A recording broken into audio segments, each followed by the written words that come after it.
Guy, let me say something here. I love you. This is so much. God win. What's up, bro? I'm fine. I love you. Don't you say now, God when? When I said, don't ever leave me again, I say, no be smart, no, big brother, now you do this one, no, now you do this one. So the couples are back together, and last night was a whole lot. You guys, big brother used his hand to give us content upon content. It was like content overload. The kind of gists that happened in level 3. It was a lot. I'm just going to give you guys a breakdown of the things that happened there, and let's just gist. Welcome back to my channel, guys. If you are new here, please go subscribe, turn on your post notifications so that you can get notified each time I post a brand new video, and don't forget to give it a thumbs up. So let me just start by addressing what I saw online, because the matter on ground now I cannot even explain. So I saw on Twitter, on Africa Facts Zone, you can check their page on Twitter, African Facts Zone. They said Big Brother will feature Nigerian and South African housemates in the same house next year. Oh God, just digest it first. Digest it first before we now talk about it. Big Brother will feature Nigerian and South African housemates in the same house next year. Like, from where to where? So there's a picture showing like the Big Brother eye is looking very different here, right? So this is just what I saw. There's this thing that's written there. It said our big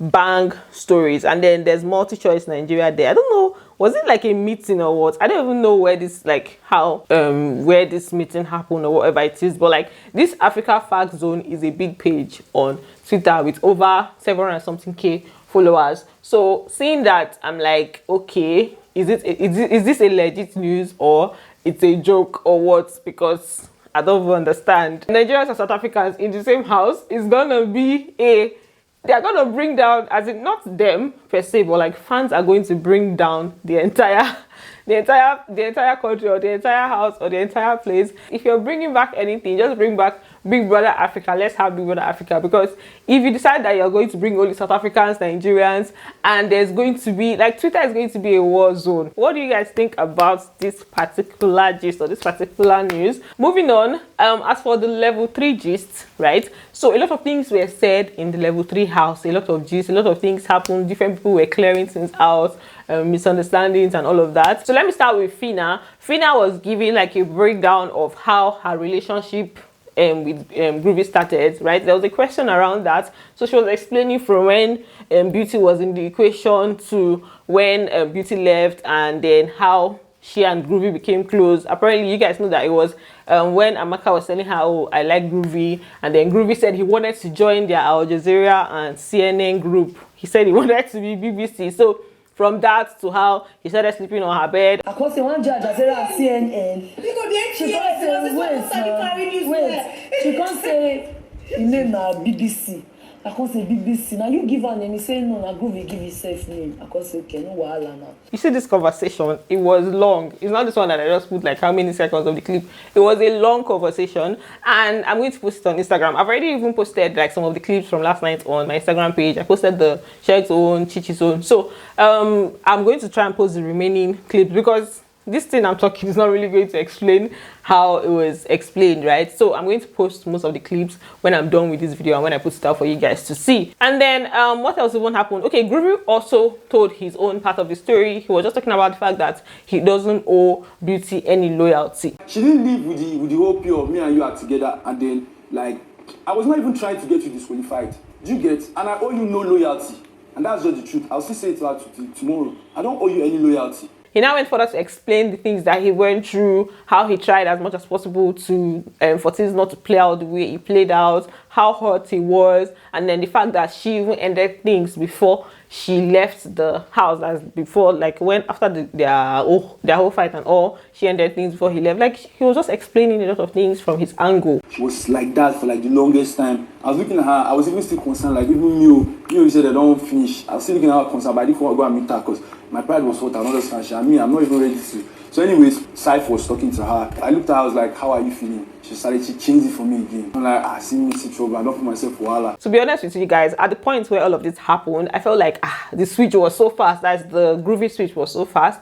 But like looking back at it, I know that particular Saturday, I know how angry I was at the fact that the guy was still there. I'm like, what are you even still doing here? This person has been treating you like this for like some time and you're still here. So I know how it was then. I know like the experience, what he experienced, especially on Saturday night and like some other situations, right? So I really understand his own angle, like him going through all of that, being hurt, because sometimes we don't even take into consideration the other person's feelings. That's for this example, like take into consideration Groovy's own feelings and the things that she said like about him in the house, like like bruise his ego and all of that. So he actually went through the things that he went through, even though they had their good times, because honestly, you guys, they had their good times during the week, but that final Saturday night party just sealed everything. And I was like, even if she stayed in the house, if he had still stayed with her, it would have been so annoying. Like I would have been like, what are you doing there? What is wrong with you? And all of that. So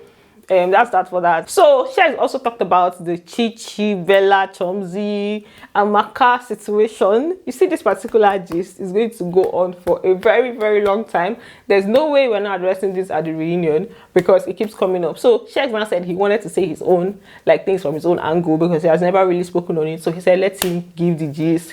This is what she heard from Chichi, and she said Chichi heard it from Amaka. Wait, oh my God, let me finish this gist, because I've never spoken on this yet. Wait. This particular one, I already posted it on my Instagram page. Our tables were shattered, broken, and all of that yesterday. It was just a time. It was a reunion, in fact. Then Chichi and Chumsy, they also kind of talked things out. They tried to clear some misunderstandings that they had about each other, but in a not so quiet way. Like they were just shouting at different points. It was even hard to really put together or comprehend what they were saying, but they were just speaking on how they felt. You talk, girl. Don't stop saying you don't talk, you talk. You actually do talk. You do talk. You talk. Stop saying you don't talk.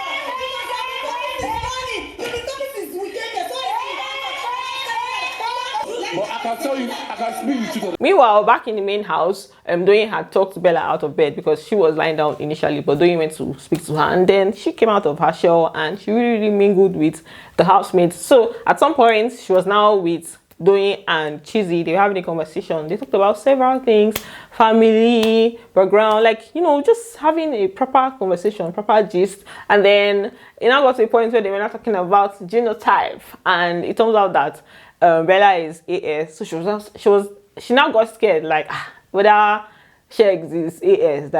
She was just hoping that when she finds out from him, she'll find out that he's not AS and all of that. There are certain questions you have to ask, like even on this side, No, like this me kind now. of question is important if you really want to push it. Yeah, but she really wants to. She really wants, even apart from that, like certain family history, like medical family history. It was after I dated that person, I realized that that's an important question to ask. Last time it was actually fun to watch. Like they kept gisting from both in the level 3 and then normal house. They were just gisting. It was generally it was fun to watch. It was cool. I didn't expect things to pan out the way it did, but this thing just happened like that. It was cool, Sha. My brother, we thank you for this one. You have tried this time around. So this is where I end this video. You can find the remaining parts of the happenings, the things from last night on my page. Thanks for watching, and don't forget to give it a thumbs up, and I'm going to see you on the next one. Bye. Love you.